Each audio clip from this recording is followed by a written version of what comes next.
Alrighty. We are going to call this one Chapter 1, Page 2. How's it sound?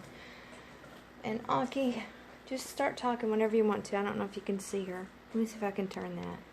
She's sitting over here with me. She got bored.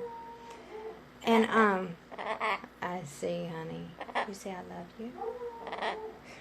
Okay, so before I start reading some from the chapter, I think it's going to be important to share with you. Let's see, now the computer's trying to open up. Alright, you got my hair, baby? Got my hair. She'll kiss me in a minute. Or bite me.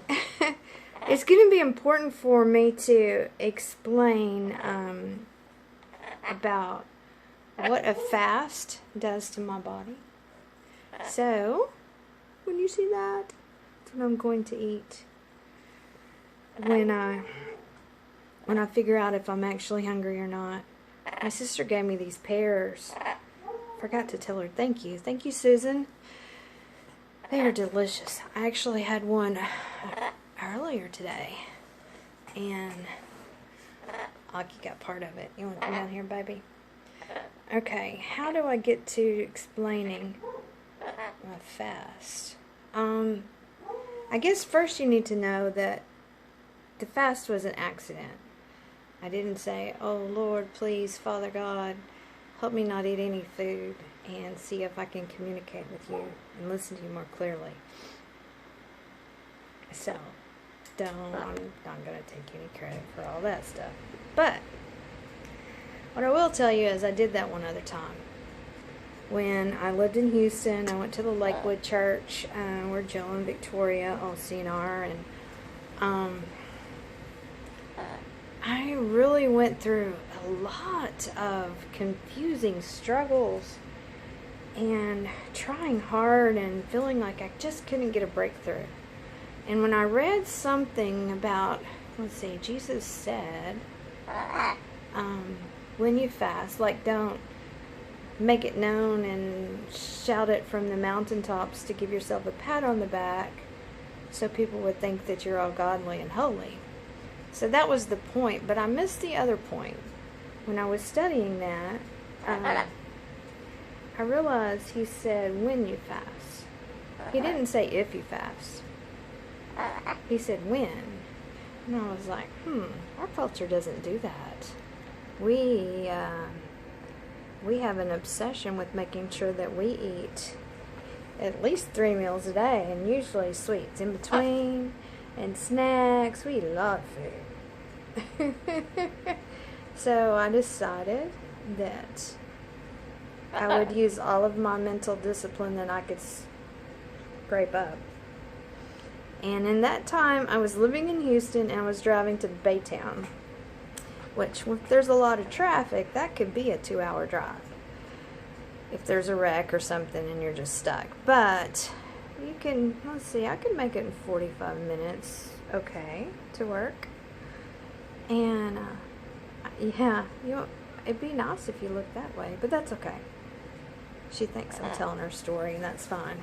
She's my girl. You're my girl, aren't you? Okay, so I'll just tell you briefly. I made the decision, and I stuck with it. I couldn't believe it, because it's hard for me to, well, who doesn't have problems with self-discipline?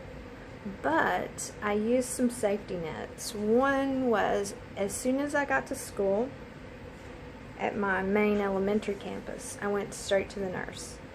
And she's a sweetheart. And I told her what I was doing. And she listened. She was kind. But she actually gave me some really good hints.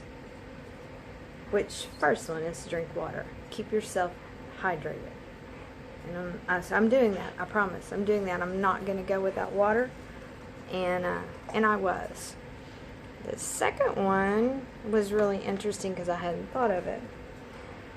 She said, can you, have any fruit juice, like orange juice, something? And I was like, yeah, I'd love to stop at this Jamba Juice and get the fresh carrot juice mixed with orange juice.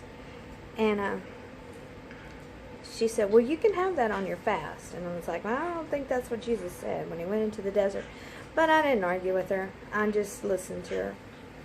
And I decided, I think that was the third day, because I was having horrible headaches. And I was really wanting just to break it and say, this is it, because I was so sluggish. Felt like there were toxins in my system, and I couldn't think.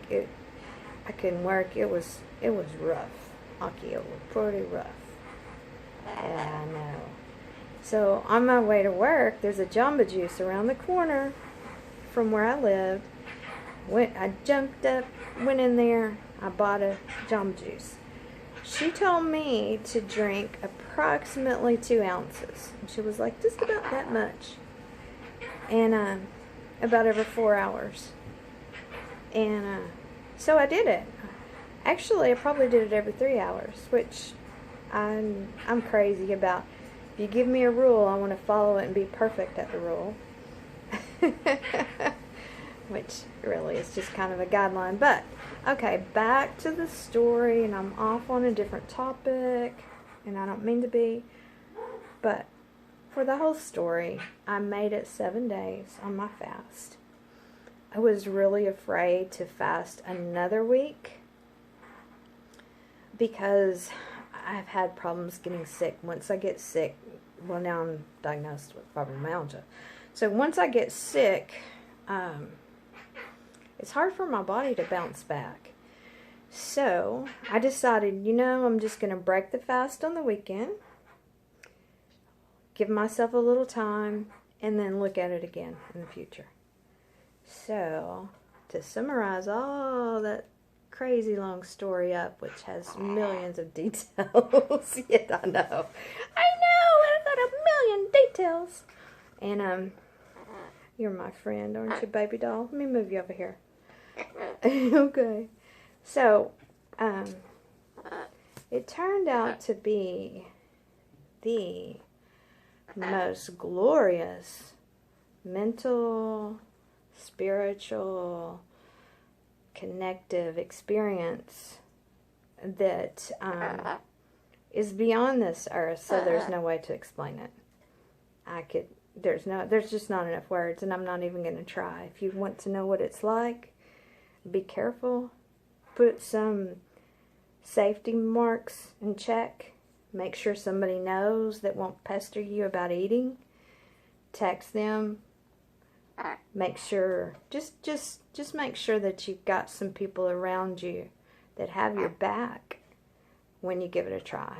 And also, I guess I should caution you by saying the first few days are kind of like walking through hell. And if I would have known that, I probably would have just drank water, sipped on it all through the day to see if I could, flush out my system. Yeah, you want some head scratches, don't you? But you learn to go, oh, what was that?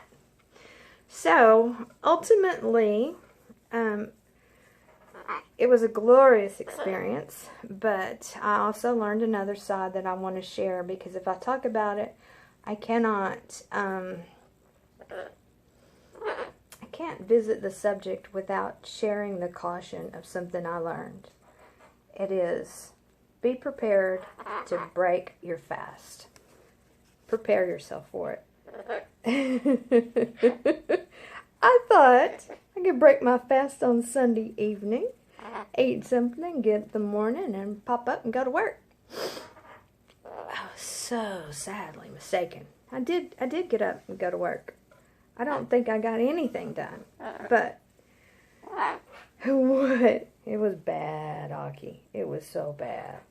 I was so grumpy. Start to eat something and it feels like you're carrying around some heavy, dead weight that you couldn't imagine. And I think it's just your body beginning to process something solid again. And it seems like maybe it's just takes so much of your system that you don't have enough energy to have clear thoughts. So I was in a fog, and it was horrible. And once I made it through it, which took probably 4 days to get out of my system, to get back to a normal spot. I know, Crazy, crazy, crazy world. Then, you know, that's how it turned out. So I wanted to give you advice. And I want to also tell you, I guess this is, we'll say it's chapter 1, page 2. Is that what we said? I want you to know that you can contact me, email me, send me a message, whatever you want to do. Because I will have your back. Health professionals are pretty scared of it. It is a crazy experience. I didn't do that this time to get to a spiritual level. It just happened from illness, throwing up, not being able to keep anything on my stomach, and as it spiraled, now it's been over 2 weeks, and now I've shifted over to what I call a Daniel diet, Daniel fast, which is fresh fruits and vegetables and water. So that's how we got way back to this sweet little awesome pear. You want to bite, baby? You want to bite? And this tastes like heaven. There's nothing else on earth that could taste like this, that's just inside here. And I know part of it, or probably most of it, is the state that my body is in right now. But if I load it up with so much sugar, I think I would be depressed, whoops, for a long time. Okay, thanks for letting me tell you about the fast deal. See ya.